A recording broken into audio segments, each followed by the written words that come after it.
Pues buenas tardes a todas y a todos. Vamos a empezar la presentación del libro Historia General del Bund, un movimiento revolucionario judío del historiador Henry Mixeles. Em, Me va a tocar ser juez y parte en la presentación de este libro por varias razones. Una, porque voy a presentaros también a Alejandra Soler, que es la persona que me acompaña en la mesa, profesora de la Universidad Nacional de Salta, que va en Argentina, que va a hablarnos un poco de la vinculación de Argentina con el mundo bundista, ese exilio del Bund hacia el mundo latinoamericano, sobre todo centrado en Argentina. Y aparte, en mi caso, pues soy el prologuista del libro, con lo cual estoy como juez y parte a la hora de hablar del libro de Mixeles.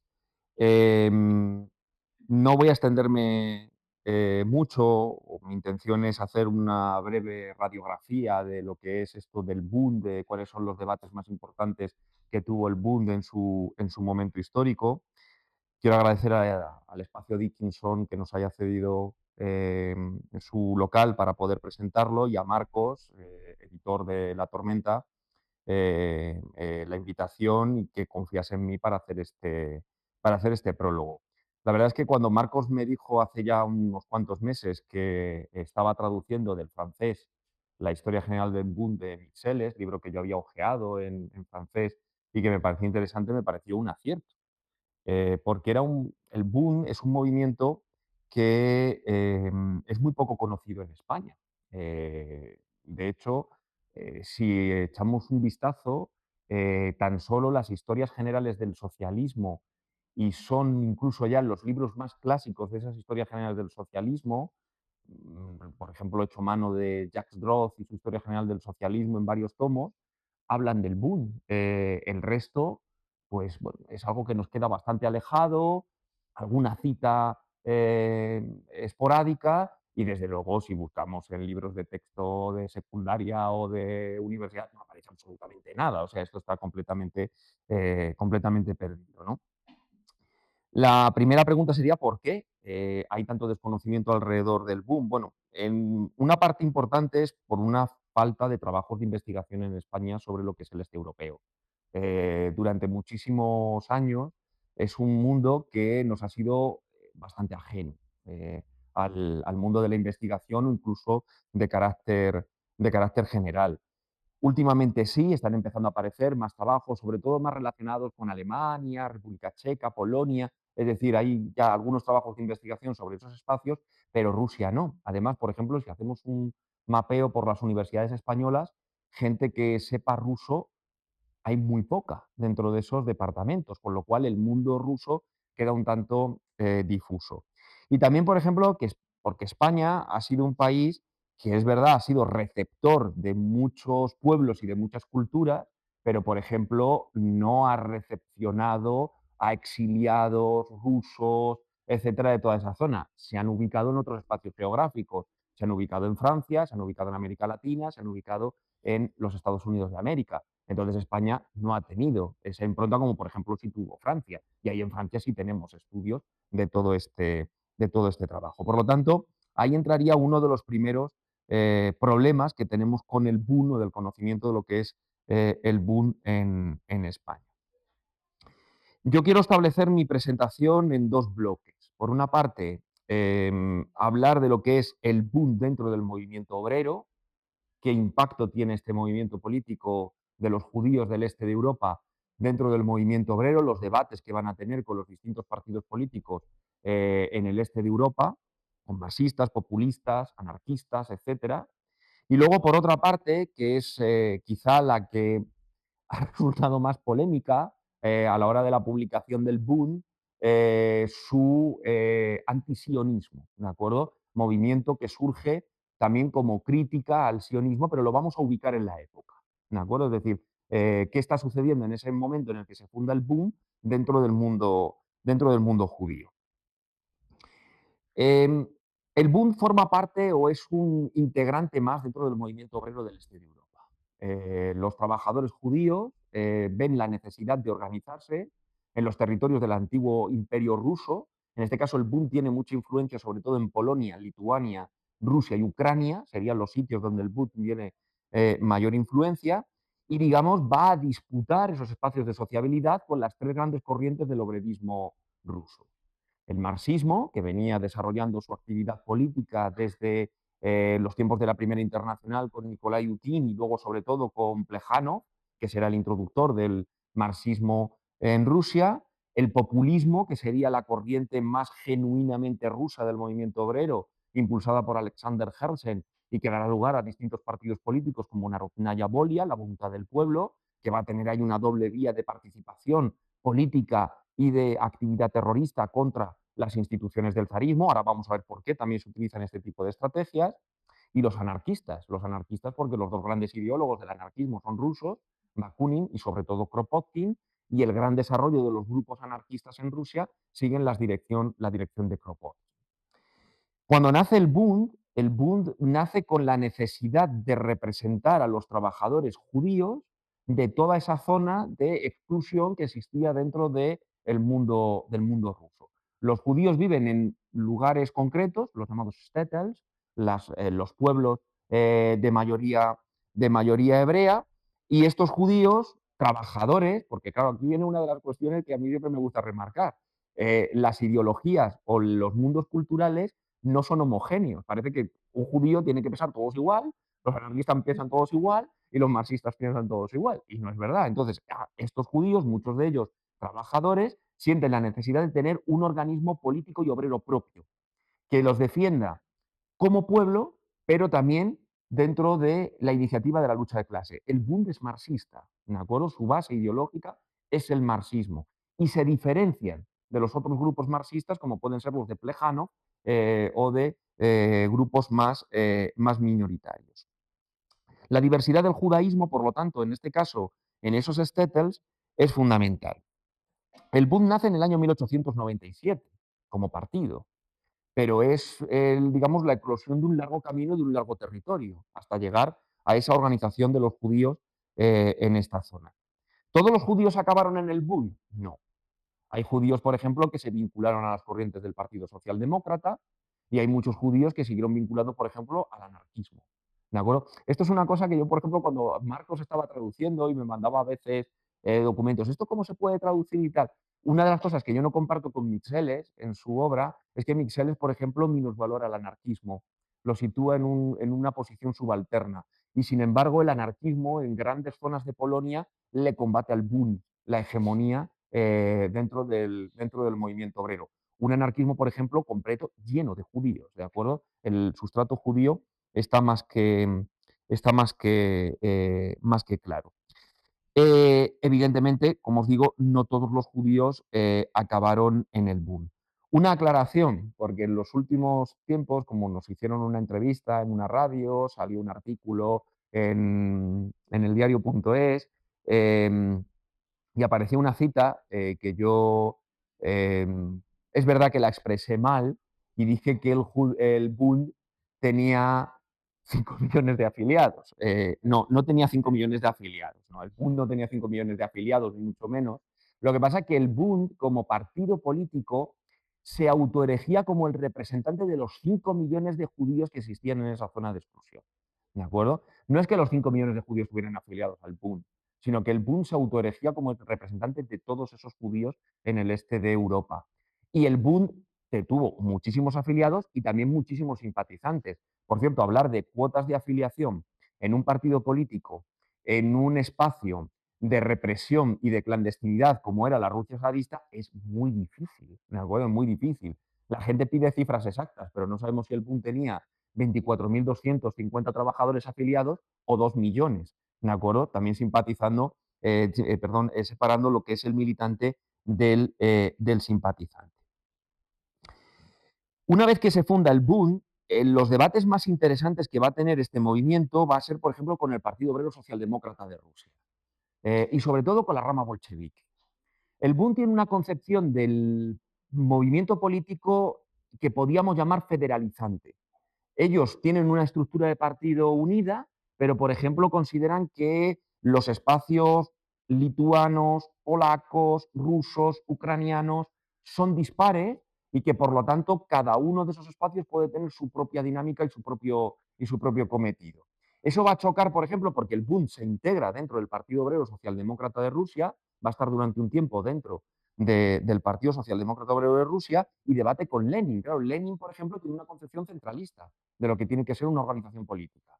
Y para Lenin, las corrientes, el federalismo, la diversificación no cabe dentro del partido. ¿De acuerdo? Entonces, el Bund al final va a discutir y va a debatir con Lenin y acabará saliéndose del Partido Obrero Socialdemócrata de Rusia, sobre todo también provocado por el fracaso de la revolución de 1905. Ahí es el otro gran momento del Bund. En la revolución de 1905 es donde el Bund va a tener un mayor protagonismo. Por ejemplo, el Bund le disputa el control de los soviets a los socialdemócratas y a los anarquistas. ¿De acuerdo? El soviet surge en febrero de 1905. Es una estructura obrera que surge al calor, sobre todo, del Partido de los Socialistas Revolucionarios, que lo que intenta es unir a los trabajadores y a los campesinos para el control de los medios de producción y consumo. Es decir, crea una estructura no partidista, pero sí política y revolucionaria, que pudiera liderar o que pudiera coordinar la toma del poder en un proceso revolucionario que se estaba dando en Rusia en el año 1905. El Bund participa de los soviets, cosa que, por ejemplo, los bolcheviques no lo tienen tan claro. Lenin, por ejemplo, critica mucho el soviet. ¿Por qué? Porque Lenin consideraba que una estructura como el soviet tenía que estar a la disposición del partido. Y sin embargo, para el Bund, para los anarquistas o para los socialistas revolucionarios, no es necesario que esté a la disposición del partido o de la organización, sino que es una estructura transversal de todo ello. Aún así, ellos se presentan a las elecciones de los soviets y quien obtiene la mayoría del soviet.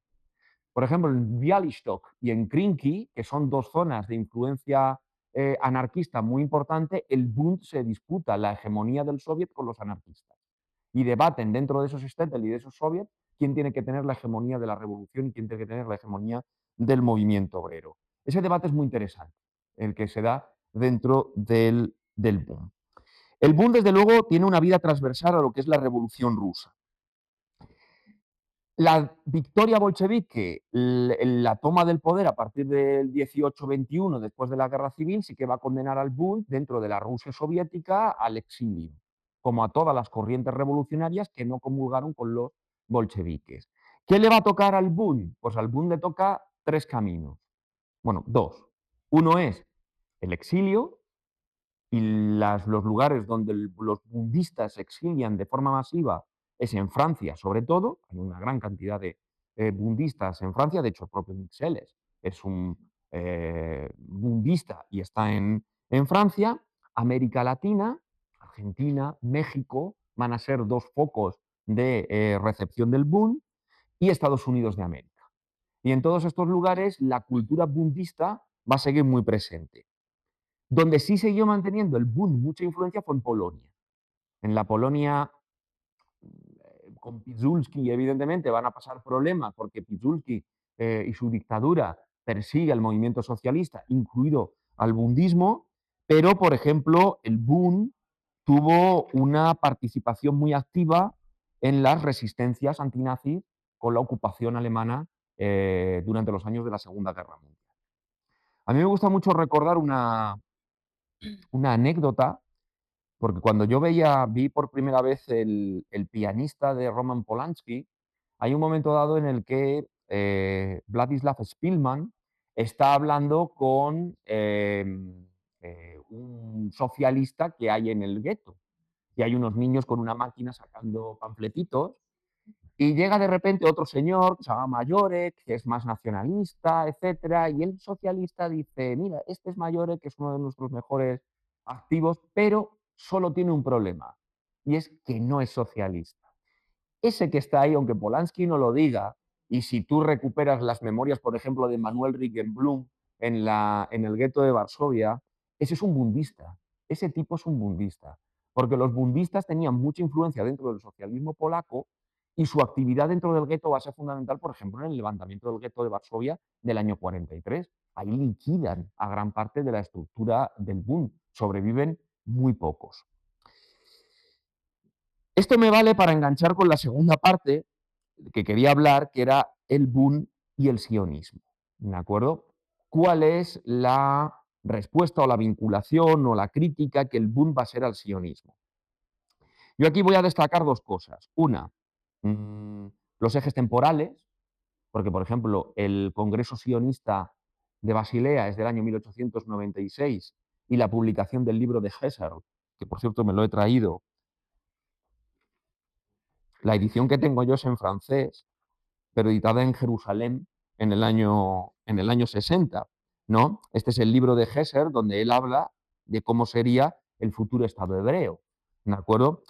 Esto lo hace en el año 1896, ¿de acuerdo?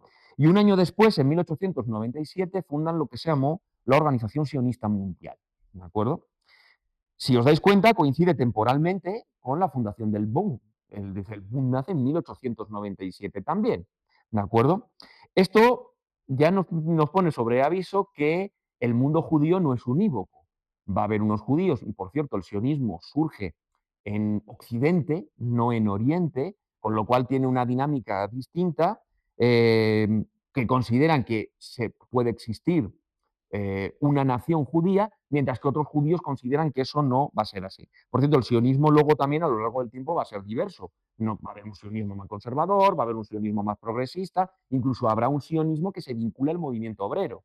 Veremos que habrá un sionismo obrerista, si no recuerdo mal, el Histadrut, serán los sindicatos en Israel, lo que posteriormente será Israel, donde también se moverá ese mundo sionista. ¿Qué hace el Bund cuando surge este movimiento? ¿Cuál es la crítica que ejerce el Bund sobre el nacionalismo? Lo primero, critica el nacionalismo sionista porque considera que es algo artificial.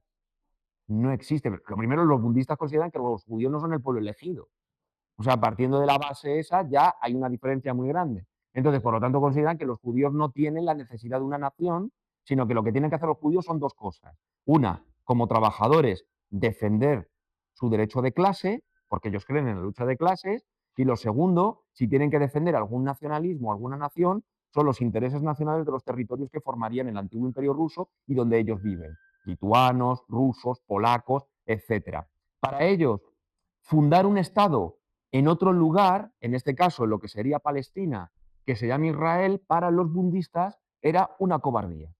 Es huir del conflicto y refugiarte en una nueva nación que tú has creado artificialmente. Claro, tú lees, por ejemplo, a Hetzer, y Hetzer en su libro del Estado judío lo que crea es una especie como de utopía territorial.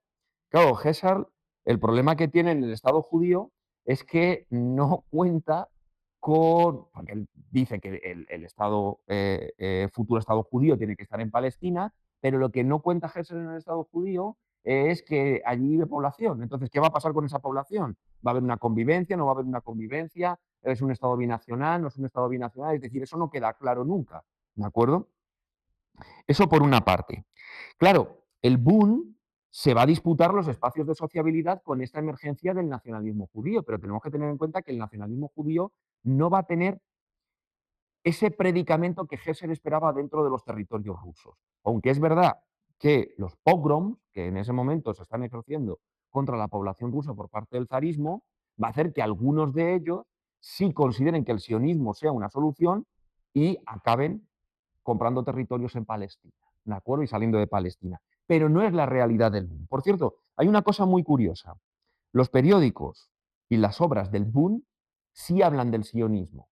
Sin embargo, los periódicos sionistas obvian al Bund, ¿de acuerdo? No tienen en cuenta el Bund o es como un elemento menor o, en todo ello. De hecho, incluso, no sé si alguien se ha leído El Estado judío de Husserl, en algunas ediciones, en la parte final, están los extractos de los periódicos de Husserl donde hablan del sionismo y en ningún caso citan al Bund, ¿de acuerdo? Como un eje de opción. Em,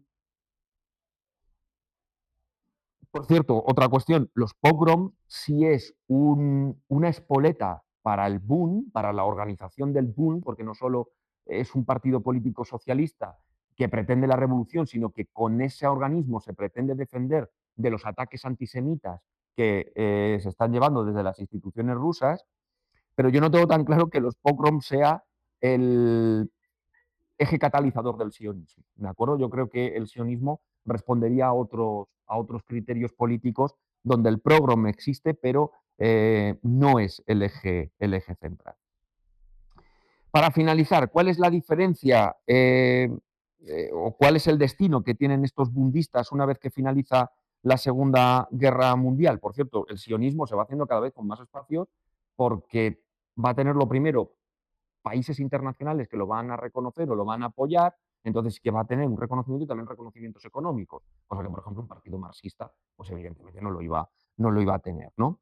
Pues al Bund o los bundistas, una vez que finalizó la Segunda Guerra Mundial, tomaron tres caminos. El primero, el exilio, muchos de ellos se marcharon y ya nunca más volvieron a sus territorios, se quedaron viviendo en los lugares de destino. El segundo, mantenerse en sus lugares de origen. Muchos bundistas, por ejemplo, siguieron viviendo, por ejemplo, en Polonia. Y de hecho, esto estoy hablando de memoria, pero me parece que hasta el año 93-94 había representaciones bundistas, ¿verdad? En el Parlamento polaco, uno o dos diputados tendrían algo simbólico. Y luego hay un tercer grupo dentro de esos bundistas que, bueno, consideran que a lo mejor el proyecto ha fracasado y sí que se van a unir a la Haganah Palmach en los años de lucha contra los británicos, etcétera, previo a la fundación del Estado de Israel. Y algunos de ellos, digamos, pues abandonaron aquellas primeras posiciones que habían tenido del Bund y se unirían al movimiento obrero sionista más vinculado al Mapai, David Ben Gurion, etcétera, que serían los fundadores del Estado de Israel. Yo le voy a pasar la palabra ahora a Alejandra, pero os recomiendo la lectura del libro del Boom. Es un libro, el de Michel, es muy interesante, muy nutrido, muy trabajado, bien documentado, da para el debate y desde luego el acierto de la editorial La Tormenta de traducirlo al castellano nos facilita un trabajo impresionante que hasta ahora era el completo desconocimiento sobre esta unión de trabajadores revolucionarios judíos de Lituania, Rusia y Polonia. Ujú. Así que muchas gracias y le paso la palabra a la profesora Soler. Bueno, sí, muchas gracias a vos, Julián, al editor, a la librería y a los que vinieron a escuchar, por supuesto. Muchas gracias. Yo, como decía ellos, soy docente profesora de Historia Contemporánea en la Universidad de Argentina. Y bueno, por supuesto, interiorizarme en un tema que uno conocía al pasar, digamos, siempre muy interesante. Y, y sobre todo, y lo tengo que decir, digamos, me gustó mucho leer el libro porque yo como profesora me identifico con la clase obrera, con la clase trabajadora asalariada.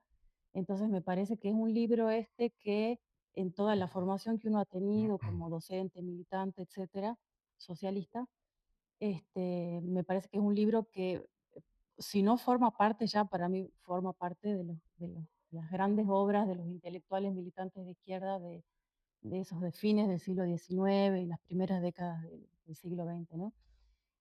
Así que esos intelectuales para los que la historia no trataba del pasado, como dijo alguien, sino que más bien trata del presente y del futuro. Y si era así también para el autor, es un libro que no trata solamente del boom, que ya es mucho decir, por supuesto, sino también de los intentos en la historia humana, parte del siglo XIX y siglo XX, de la historia de construcción de una república democrática socialista, que era uno de los anhelos del boom, ¿no? Así que bueno, por todo eso estoy muy agradecida, ¿no? De que me hayan dado a leer este libro. En el prólogo dice Julián que es un libro que viene a llenar un vacío historiográfico, y creo que va a coincidir conmigo en que es mucho más que eso también. Creo que pone en cuestión o se puedan resaltar en este libro temas que por lo menos en la Universidad Argentina y en donde yo me muevo están bastante olvidadas, no solamente en relación al tema, sino a cuestiones teórico-metodológicas. Entonces, En relación al tema, no, bueno, no tengo mucho más que decir que lo que ya planteó Julián, pero sí, bueno, se van a encontrar con aproximadamente 50 años de historia de esta organización, pero no en tanto organización, porque hay toda una historia metodológicamente hablando de cómo estudiar las organizaciones, sino como decía uno de los fundadores, ¿no? Medem, en 1908, que se cita ahí en el libro, el Bund como organismo vivo, decía él, ¿no? No su fundación, sino su nacimiento, su crecimiento, su desarrollo. Entonces, tenemos a disposición acá 50 años de esa historia viva, ¿no? Del Bund. Desde la historia de sus militantes y los hitos que fueron llevándolo a ese pequeño círculo a ser un partido, con todos los métodos de la tradición de izquierda, la tradición socialista, que son la agitación y la propaganda, la creación de una prensa y los debates políticos e ideológicos. Y acá esto me parece central como que se dispara a partir del libro a nivel más general, más allá de los debates puntuales, porque el libro nos puede decir mucho acerca de los judíos como colectividad y su posicionamiento en relación a la creación o no de un Estado, de qué tipo de Estado, pero además me parece eh, que se puede usar o algunas lecciones quizás nos pueden dar políticas sobre otro tipo de debate ideológico, político, que tiene que ver con las discusiones acerca de la política versus la cultura, lo cultural religioso, la política versus lo identitario. Entonces está en cuestión acá los particularismos versus el asimilacionismo o la construcción de identidades políticas más abarcadoras, ¿no? Me parece que eso está, y también, por ejemplo, bueno, un debate que está muy presente y muy caliente en la Argentina, por lo menos dentro de la izquierda, que es si un partido obrero socialista o una sociedad socialista puede revertir la discriminación hacia algunos sectores o la opresión hacia, bueno, en este caso judíos, pero también hacia las mujeres, hacia los indígenas. No sé si se entiende ese debate que se desprende a partir del libro, la cuestión de lo político y lo cultural, lo político general, las identidades de clase, obrera, etcétera, frente a identidades más particulares. Entonces creo que se puede desprender de ahí muchos elementos para el debate. Y fue un debate que estuvo presente en la Argentina de principios del siglo XX, entre los socialistas, cuando se crearon las primeras organizaciones socialistas y las de izquierda, las organizaciones proletarias judías, ¿no? El partido, bueno, no hay mucho en la Argentina escrito, no hay nada específicamente, digamos, de esas características sobre el bundismo. Sí hay historiadores que tengo que mencionar, que son los que a mí me sirvieron de referencia, digamos, para contarles algo, que son Hernán Camarero, Horacio Tarcus, que ellos investigan sobre el socialismo y el comunismo en la Argentina, la- el- su desarrollo a partir de fines del siglo XIX. Pero puntualmente sobre los bundistas no. En la Argentina el Partido Socialista se funda en 1898, tiene figuras muy importantes como Juan B. Justo, Alicia Moró de Justo, Alfredo Palacios, y los hermanos Dickman, que esos son inmigrantes judíos, según la bibliografía, asimilacionistas, ¿no? Em, el Partido Socialista ya desde sus orígenes, es un partido reformista, un partido parlamentarista. Estos autores cuentan que tienen, este partido establece una división muy tajante entre el movimiento, entre las acciones políticas y las acciones sindicales, tiene un repudio expreso hacia la acción directa, ¿no? Con lo cual su inserción en el movimiento obrero era más bien débil. Y en ese sentido, porque los bundistas forman parte de los primeros años del Partido Socialista, no sé si de la fundación, como les digo, porque sí participan judíos, pero los tengo como asimilacionistas. Habría que ver si los bundistas que forman parte son, además de una fracción, de la fracción judía del Partido Socialista, son la fracción revolucionaria dentro del Partido Socialista argentino, o del Partido Socialista, porque en ese momento se llamaba Partido Socialista, ¿no? Eso me parece que hay una cosa ahí que hay algo para indagar. Bueno, al mismo tiempo que se fundaba el Partido Socialista a fines del 19, ya se habían organizado algunas, existen algunas organizaciones judías, más bien proletarias, pero mutualistas, de carácter mutualistas. Unos años después, es en 1906, que surge la Organización Socialdemócrata Obrera Judía Avant-Garde, em, que muy pronto está dividida entre los bundistas y los iskristas.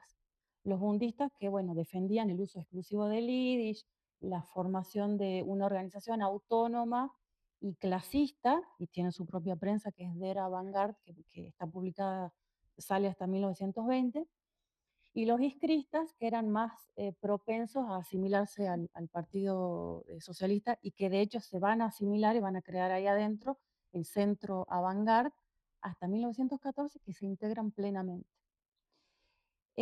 Bueno, por no hablar de, hay sectores judíos que actúan en el anarquismo, en la FORA que es la Federación Obrera de la República Argentina, dirigida a lo largo de muchos años por el anarquismo, y también socialistas sionistas, ¿no? Bueno, uno de estos bundistas, un personaje parece que muy querido dentro de los círculos judíos y socialistas en la Argentina, que, a ver, no quiero tirar a cualquier año, pero me parece que vivió hasta los años 70, 80 del siglo XX, era Pini o Pedro Wald. Él era un polaco de Lodz, y que migra hacia la Argentina en 1906, porque él está en la fundación de la Organización Socialdemócrata Obrera Judía, migra después de la represión, de la lucha y la represión, que se desarrolló en la ciudad de Lodz, justamente, y que en el libro se explica, ¿no? Es Ujú, cómo fue ese levantamiento, que es un gran levantamiento proletario, que forma parte de todos los levantamientos de la revolución de 1905 en el territorio ruso. Entonces, él migra a la Argentina, él era obrero, era periodista y ayuda en la Argentina a organizar obreros judíos, fundamentalmente panaderos, sastres y muebleros. Y décadas después, bueno, a muchos otros sectores, inclusive a periodistas. Em, Él formó parte también, como les decía, del Partido Socialista y de esa división entre bundistas, asimilacionistas, y él se termina nacionalizando argentino cuando el Partido Socialista emprende una campaña para asimilar en 1915. Si bien el Partido Socialista era, digamos, respetaba los derechos de de las nacionalidades e incluso apoyaba esta declaración Balfour de 1917 que entre Inglaterra, ¿no? ujú, Y las organizaciones sionistas que le daban que prometía un territorio eh, para los judíos en Palestina, sí tendía a integrar a los trabajadores extranjeros en tanto trabajadores, ¿no? Integrarlos al Partido Socialista.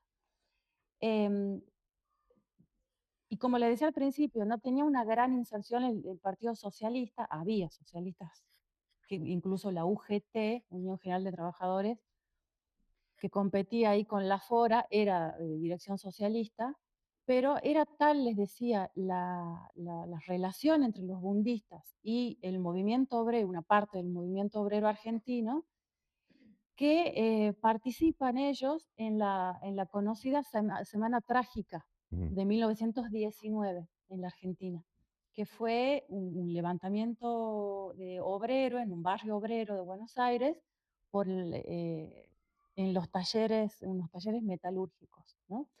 Bueno, ahí fueron reprimidos, em, no solamente por la fuerza del Estado, sino también por bandas antifascistas que comenzaron a surgir justo en esa época durante el gobierno radical de Hipólito Yrigoyen.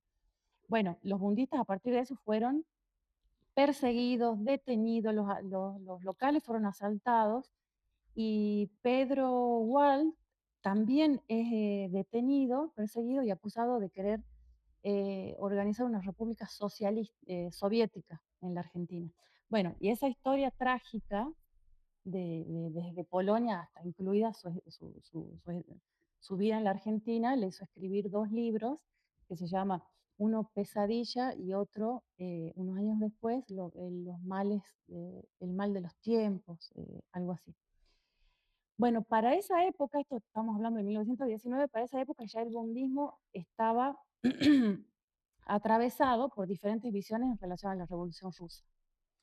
Entonces, toda una parte de los bondistas se comienza a relacionar con el Partido Socialista Internacional, que era un desprendimiento del Partido Socialista eh, proclive a los bolcheviques, porque hay que recordar que el Partido Socialista en la Argentina ve con buenos ojos la revolución, digámosle, liberal burguesa de febrero de 1917 y ve con malos ojos la de octubre, ¿no? Entonces, el Partido Socialista Internacional es una fracción, entonces, que se desprende de ahí, pro-bolchevique, y que después va a ser el Partido Comunista en la Argentina, en 1920. Y este grupo de bundistas, un grupo de bundistas se va a integrar plenamente al Partido Comunista. Y hay otro, entre los que está Pedro Wall, que no se integra y que forman la Unión Socialista Israelita Argentina, ¿no? Ahí ya se me pierden los datos sobre los bundistas, pero que quedan ahí asentados en esas dos organizaciones. Después hay muchos otros pero bundistas, pero la historia de este Pedro Wall me parecía muy interesante. Entonces, conclusión de así de estos pocos datos, digamos, los bundistas en la Argentina se enfrentaron a el Estado, el Partido Socialista, a la propia burguesía israelí en la Argentina israelita, porque había federaciones de la burguesía judía que se negaron a dar ayuda legal a los perseguidos, a los bundistas perseguidos, especialmente después de 1919. Entonces, establecer una lucha con todo aquel que había que enfrentarse, em, bueno, dando muestras de alguna manera de su perspectiva internacionalista también, ¿no? De la clase obrera. Quiero decir unas cuantas cosas más sobre la obra en general. Yo al principio les decía, para mí este libro em, va a formar parte ya de la tradición de los grandes intelectuales y militantes de la izquierda, de esos que conocemos de fines del siglo XIX y principios del XX, que no, su posicionamiento político era claro, era explícito y que se conjugaba perfectamente con el estudio científico, con el estudio científico. Y en ese sentido quiero decir, em, ya el título del libro, de historia general, para mí ya fue una satisfacción de, de leer el título, porque estamos muy acostumbrados, por lo menos donde yo me muevo, a las pequeñas historias, ¿no? Pequeña monografía, pequeña historia, me hago cargo también de eso, quizá tenga que ver con nuestras condiciones de trabajo. Entonces, volver a querer escribir una historia general y lograr escribir una historia general, realmente es algo que hay que reivindicar, y eso por no hablar de los que eh, con rémora del posmodernismo de los años 90, la historia no puede explicar lo general. La historia no puede explicar el todo, es decir, una realidad articulada de relaciones sociales. Bueno, acá se muestra que sí se puede. Por otro lado, destacar metodológicamente es muy poco, y más en la década de los 90, él escribe en los 90, los Ujú. 80, 90, y lo publica en los 90, no es muy común escuchar que alguien, leer que alguien dedicado a un análisis político-social parta del estudio de las condiciones materiales, de las condiciones de vida, de la estructura económico-social de esa comunidad que va a estudiar, que es lo que hacen en la primera parte del libro. Bueno, esto para los que estén más insertos en el tema de las ciencias sociales. Y más todavía, o menos todavía, hablar de clases sociales.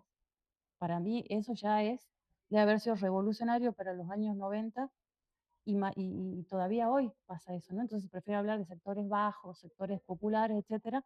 Cualquier concepto, cualquier palabra que oculte que la sociedad sigue dividida em, en clases sociales, ¿no? Con contradicciones y antagonismos, con condimentos nuevos en relación a lo del principio del siglo XX seguramente, pero que sigue dividida así. Lo, lo que, lo que me pareció a mí interesante, bueno, es eso, el estudio del desarrollo objetivo de esa comunidad, con toda una serie de fuentes, como decía Julián, muy interesante. Y por otro lado, el estudio sobre todo de la conformación subjetiva de la comunidad, ¿no? De las lecciones políticas que van sacando de sus luchas, de sus debates.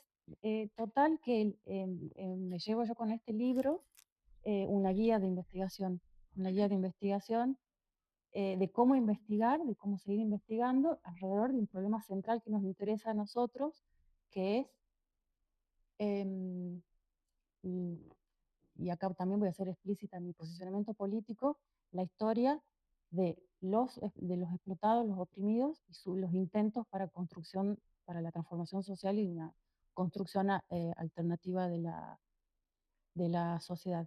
Quiero decir una última cosa. De publicar esto en los años 90 es una década contrarrevolucionaria, sí las hay a nivel mundial y en la Argentina en particular, los años 90 del siglo XX. Me parece que hay que reivindicar eso porque demuestra que esa alianza social entre los intelectuales los explotados y los oprimidos no había sido totalmente derrotada en los años 90, ¿no? Quedaba todavía eso ahí, este autor y este libro es una muestra de eso. Una alianza social que para mí hay que reconstruirla, hay que seguir produciendo, que tiene que seguir contribuyendo al conocimiento histórico de las luchas, porque me parece que ese conocimiento histórico de las luchas es el que lleva a la formación, a la construcción, al desarrollo de una fuerza social y moral este, que no hace nada si piensa que todas las luchas empiezan desde cero, y este es un libro que muestra que las luchas nunca empiezan desde cero, ¿no? Se van reconstruyendo, analizando, reviviendo, etcétera, etcétera, aún derrotadas, ¿no? Ujú. Bueno, eso, ese era mi aporte. Muchas gracias. Bueno, pues si hay alguna pregunta. Una de las cuestiones que tú has planteado a mí me parece muy interesante, que tenía anotada pero no la he comentado, es la importancia del yidis. Este movimiento, para ellos el yidis es eje transversal. Ujú, Todo lo escriben en yidis, también en las lenguas oficiales de cada territorio. O sea, si por ejemplo los budistas polacos, pues acaban el periódico en polaco y en yidis. Los budistas rusos en ruso y en yidis. Y los que se exiliaban siguieron manteniendo la cultura yidis como eje central. Algo, por ejemplo, que también les va a distinguir en ese caso del sionismo, en el sentido de que el sionismo crea un hebreo claro. estándar, etcétera, para hablar en Israel, y abandonan paulatinamente el yidis, ¿no? Ujú, Pero para ellos el yidis es ese eje central. Creo que incluso las comunidades actuales, sobre todo me parece que en Estados Unidos, que es donde todavía ya no quedan budistas, evidentemente, sino son hijos y nietos de los budistas, siguen utilizando el yidis como ese eje mm. común para todos ellos, y eso es importante, ¿no? Pues es un eje cultural para ellos fundamental. No sé si tenéis alguna pregunta. Cuando decías lo de lo que se estudiaron después de la Shoah, etcétera, también es que quizá da poco tiempo que se hacía de ello el tema de la revolución antisemita supuestamente de Homolka Ujú. y que al final van por todos los budistas que quedaban. Como por tener miedo que la preponderancia del Partido de los Trabajadores Polacos se viese en peligro por Sí. la resistencia además. Ujú. Entonces, yo no sé si esa gente acabó siendo defenestrada en el propio país, se vio obligada a exiliarse. Es que creo que hay poquísimo como yo he publicado y que es otra de las partes de la que cogea el trabajo de historia, porque no solo en el siglo XIX, es prudente, hasta hoy día, Ujú. o herederos y demás. Sí, no hay apenas nada, vamos, no sé si a lo mejor en Polonia hay algo publicado sobre el tema. Claro, Gomulka, por ejemplo, tiene ahí una mezcla de ese marxismo más ortodoxo con un nacionalismo polaco, etcétera, donde todos estos tampoco encajaban mucho. Ahí ya sí que tampoco lo sé exactamente, porque sé que el Bund, o gente del Bund reconstruye, el partido a la caída del comunismo en Polonia, pero lo que no recuerdo es si hay un hilo conductor, entre el bundismo de los años 30 y el de los 90, o hay una cesura y una reconstrucción, posterior, porque eso ya sería hacer un análisis sociológico del movimiento y yo no conozco bibliografía. A lo mejor hay algo en polaco, pero yo lo desconozco, más que nada porque polaco no sé tampoco.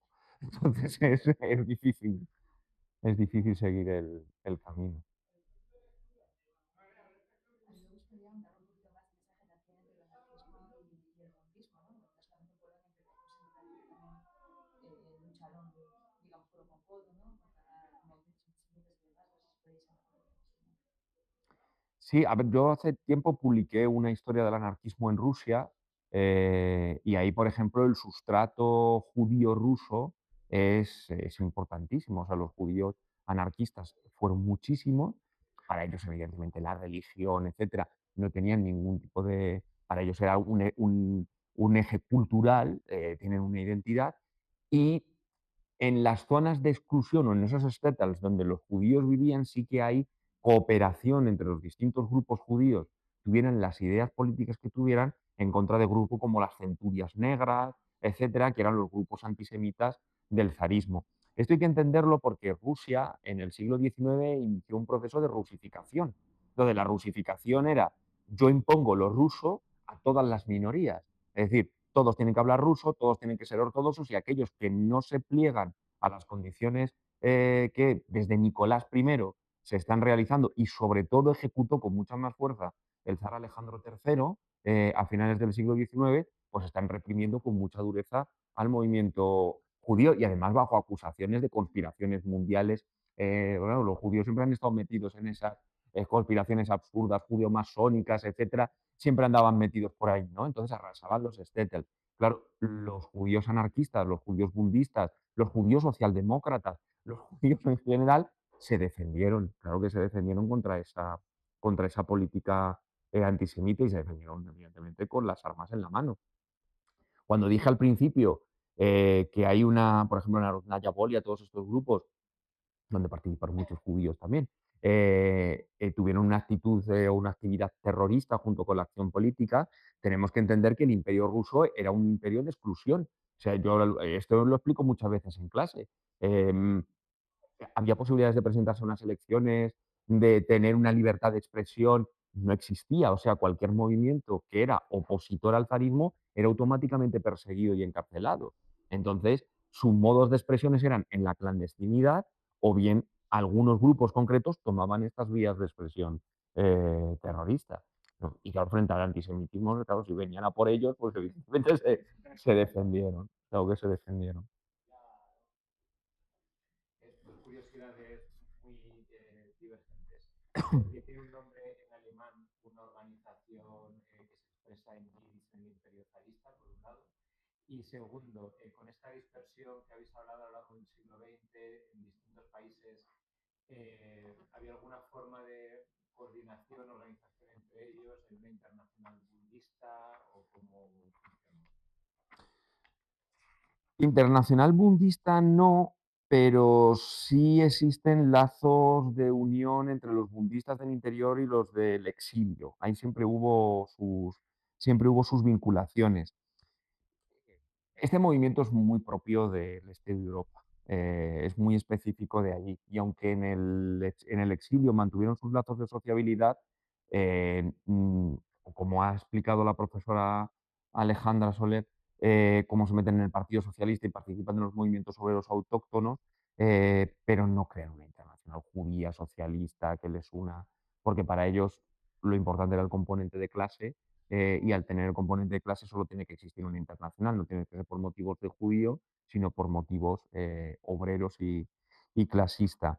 La terminología alemana y yiddish, en realidad el Bund no se llamaba, es digamos, el acrónimo, porque era, si no recuerdo mal, Unión de Trabajadores Judíos de Lituania, Polonia y Rusia, Sí, si no recuerdo mal. Ese era el nombre completo, conocido después como Bund. Y como utilizaban varios idiomas para su expresión, en las zonas donde era de más influencia alemana es donde se le conoce como Bund y en otros, como en esta Unión de Trabajadores Judíos, siempre en Yiddish. Eh, poco, poco más.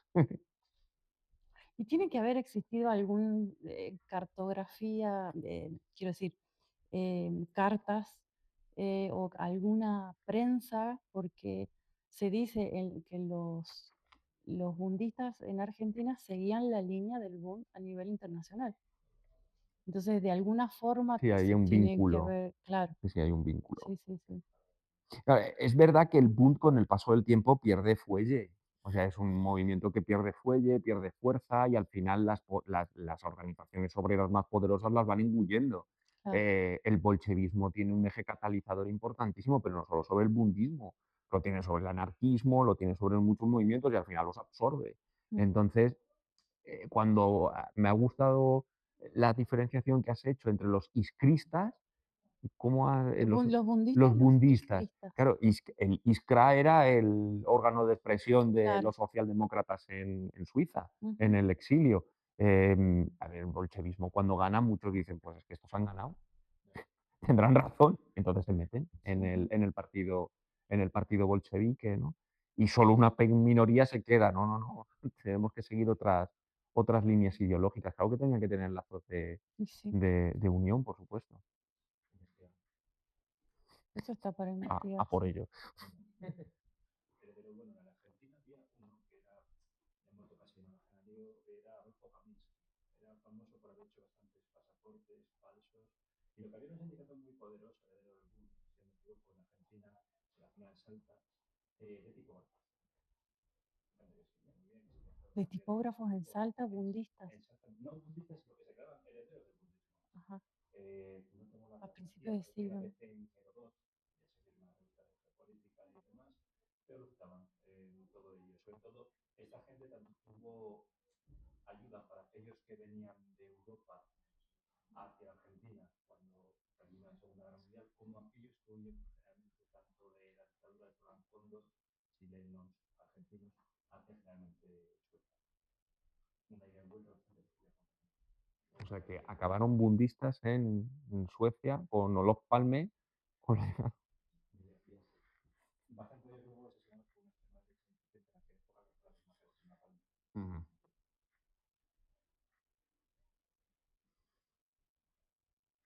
Ninguna pregunta más. No ha podido quedar tan claro.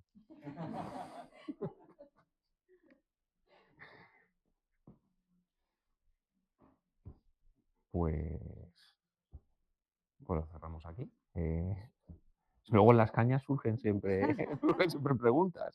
Pues nada, pues os agradecemos la asistencia y pues leeros el libro del Bund que no os vais a arrepentir.